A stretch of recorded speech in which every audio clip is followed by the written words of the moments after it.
Hey there, my name's Alexis and I'm going to be your student nurse today. So I'm going to go ahead and just close this for some privacy and perform some hand hygiene. Can you tell me your name and date of birth? Janie Harrison, 5/17/2002.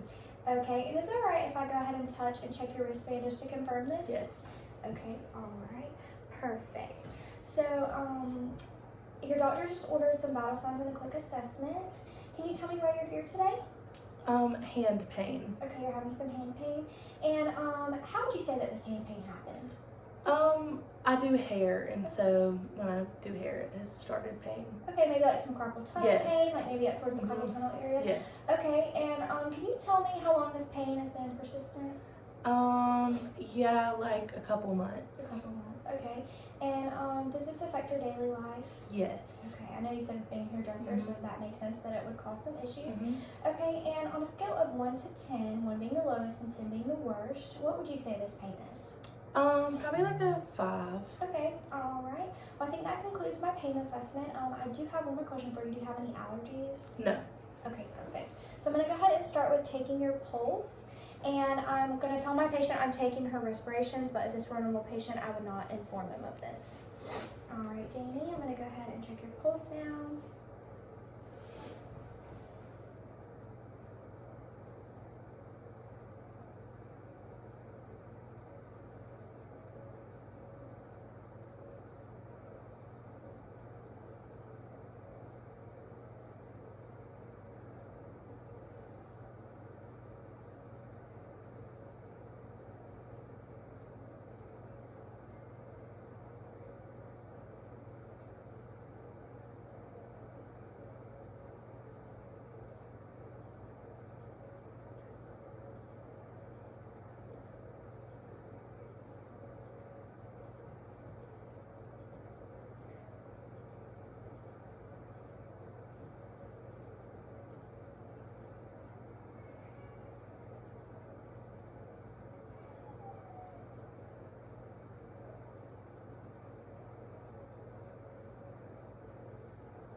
Okay, so my patient's pulse was 66 and it's a 2+, which means that it's normal.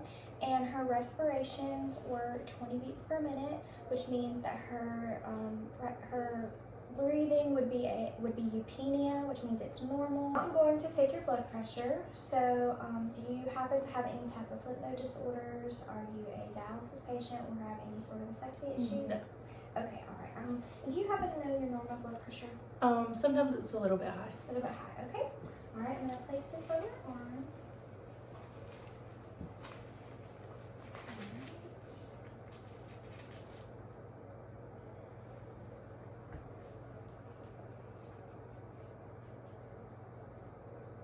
Okay.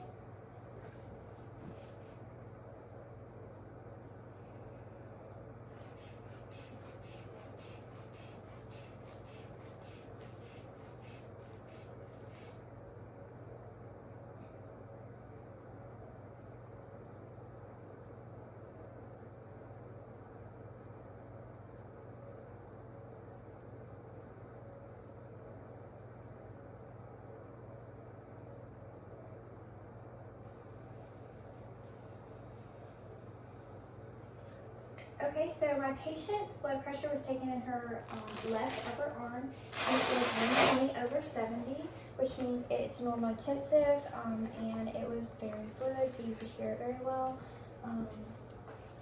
Now I'm going to go ahead and do a cardio assessment. So I'm going to check my patient's jugular and her carotid, and then I'm going, if you'll just hold your arms out for me like this.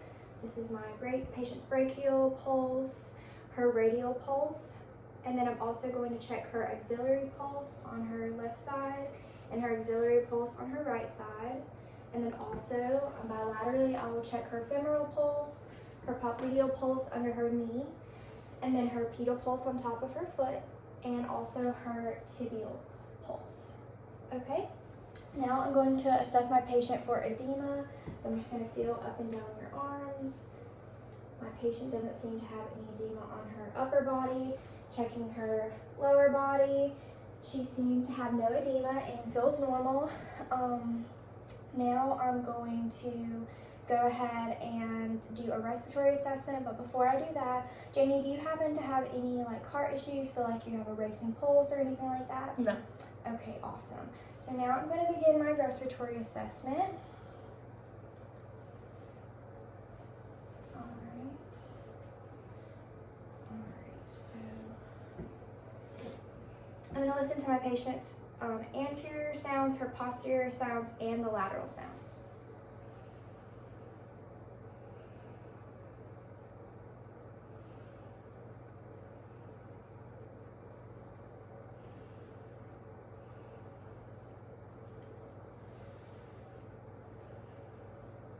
Okay.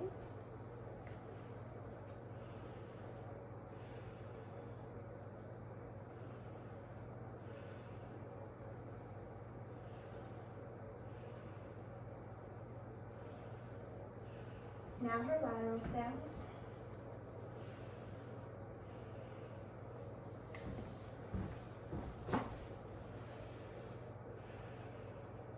Okay, my patient has normal breaths, not shallow breathing, non-labored, very consistent. And I'm also going to check my patient's apical pulse. This is just located at her 5th intercostal space. So Janie, I'm going to just kind of go across her chest and check for this pulse. So I'm going to start here at the 2nd intercostal space and listen to her aortic valve. And then over to her other 2nd intercostal space to listen to her pulmonic valve. Now moving down to her Erb's point. This is at the 3rd intercostal space.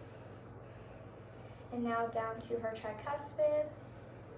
Okay, and then Janie, if you just give me a little lift, I'm gonna listen to your mitral valve, which is also known as the apical pulse.